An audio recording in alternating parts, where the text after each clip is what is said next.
कलरको छ गाई पनि पिङ्क कलरको चाहियो यसलाई पिङ्क छ भने पिङ्क फुल्ला गाई पहेँलो गाई चाहियो तपाईँलाई कस्तो गाई चाहियो मामु मलाई त सेतै छ आमा गाई कस्तो कलरको छ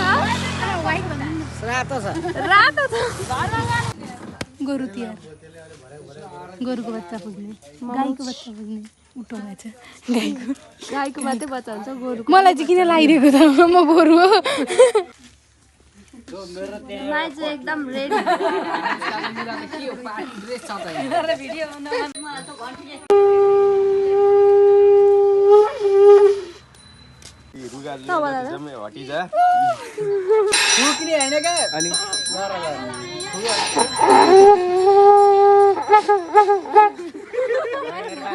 आज खुसी भएर भरे दोकानमा गएर के खाने हो घाँटी दुख्छ होला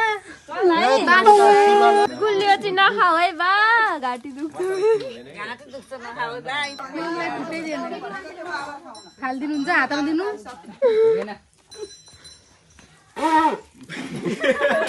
कुन चाहिँ हो यो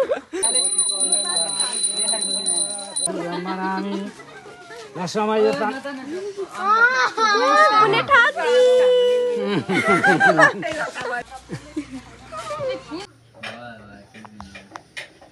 भ्यागु त नि सामान भयो क्या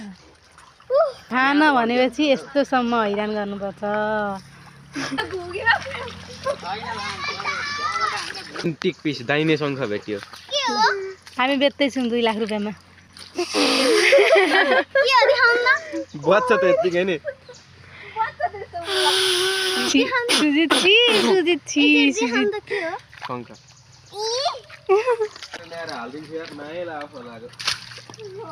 तिमी हाल्दै जसो गर हामी समात्ने जस्तो गर्छौँ अनि ए भेटियो भन्दै खुसी भयो जसो गरौँला गाई गाउँदैन नि त हेर्छौ मात्रै सब्सक्राइब पापीहरू सब्सक्राइब पनि गर्दैनौ त्यसबाट आएको पैसा 1 रुपियाँ तिमीहरूलाई दिन्न म सुजित माछाको विषयमा के भन्नु छ माछा भनेको चाहिँ यस्तो प्राणी हो जुन चाहिँ पानीमा बस्छ यो खोलामा भेटिन्छ पानीमै बच्चा जन्माउँछ अन्डा पार्छ पानीमै बच्चा जन्माउँछ पानी बिना बाहिर निक्लिन सक्दो रहेछ अब मान्छेको सास र माछाको पानी भनेको कुरो एउटै हो अरू केही भनौँ तर यो खोलामा माछा पाएन तर यो खोला चाहिँ नामको मात्र गुहे खोला रहेछ माछा पाएन माछा पाएन अब हामी माछा खोज्नको लागि सिङ्गा खोला के खोला अरे सिङ्गा खोला कमला खोला जान्छौँ सिङ्गा खोला चाहिँ होइन कमला खोला यो त बदम होइन यो रूप रङ हेर्दा त फलेको जस्तो देखिँदैन प्राइमारीहरूमै डन्ट बिगारिङ माइ नेम ओके जरामुनि खोल्छ बदम का तले माथि भन्छ त चेरो त भन्छ है बदम भेट्यो मदम यतिकै खाँदा नि हुन्छ होला है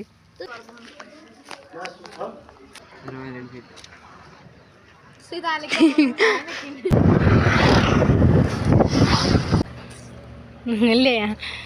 हामी चाहिँ डुबुल्की मार्न हिँडेको रेनकोट चाहिँ के रेनकोट लाएर स्विमिङ गर्न आँटेछ क्या हो तैँले अरे रश्मि दिदी कहाँ भएल रे कहाँ भएल बा चोपल नेकेले चल बा हामी चाहिँ कुम्ला कुटुरा बोकेर स्विमिङ गर्न हिँडेको है यहाँ चाहिँ दाउरा उसार्ने कार्यक्रम भइरहेको छ है पकाउनु चाहिँ अब के पाक्ने हो यी दुईटाको चाहिँ काम छैन ढुङ्गा उफारेका छन् बसेका छन् अहिले पुल मुनि चाहिँ यहाँ यस्तो खोक्रो हुँदो रहेछ मासु है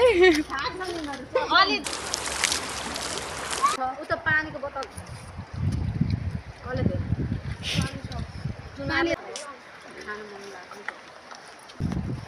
पनि खेल्दा भयो तर कोलामा खरै चाट अब तिमी नआउन आएको रे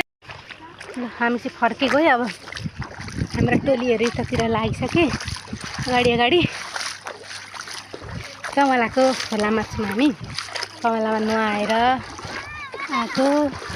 वाइ के गर्छस् हौ बित्दैन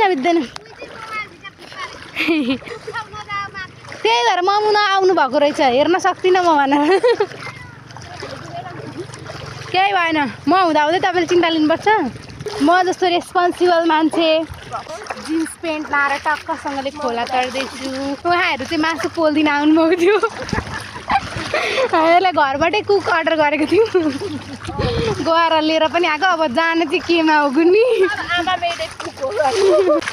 अनि हाम्रो एउटा मुख्य कुक चाहिँ घरमै छुट्नु भयो। उहाँलाई चाहिँ ल्याउन अलिक सकिएन। अब उहाँलाई चाहिँ घरमा गएर सुनाउने हो।